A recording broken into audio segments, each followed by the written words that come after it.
एक घने जंगल के बीच से एक नदी बहती थी। उस नदी के ऊपर एक संकरा पुल था। पुल इतना छोटा था कि उस पर एक बार में केवल एक ही जानवर गुजर सकता था। एक दिन दो बकरियां एक नदी के इस ओर और दूसरी नदी के उस ओर पुल पर चढ़ने लगीं।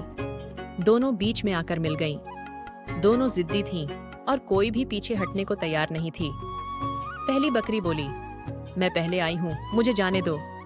दूसरी बकरी ने जवाब दिया, मैं भी जल्दी में हूँ, पहले मुझे जाने दो। तभी पास ही झाड़ियों में छुपा एक चालाक सियार यह सब देख रहा था। उसने सोचा, यह अच्छा मौका है। अगर मैं इन दोनों को लड़ने पर मजबूर कर दूं, तो मैं इन्हें आसानी से अपना शिकार बना सकता हूँ।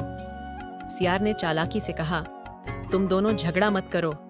मुझे लगता है कि तुम दोनों कमजोर हो और इस पुल पर चलने लायक नहीं हो। अगर तुम में से कोई मुझे हरा दे तो मैं फैसला कर दूंगा कि कौन पहले जाएगा। दोनों बकरियां सियार की चाल को समझ गईं। उन्होंने आपस में नजरें मिलाईं और मिलकर सियार को सबक सिखाने का निश्चय किया। पहली बकरी ने कहा, तुम ठीक कहते हो, पहले तुम हमें अपनी ताकत दिखाओ। जैसे ही सियार सामने आया, दोनों बकरियों ने अपनी तेज सींगों से उस पर हमला कर दिया। सियार घबरा गया और अपनी जान बचाकर वहां से भाग खड़ा हुआ।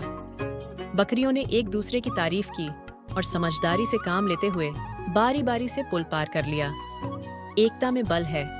चालाक लोगों की बातों में आकर झगड़ा करने के बजाय मिलजुल कर समस्या का हल निकालना चाहिए।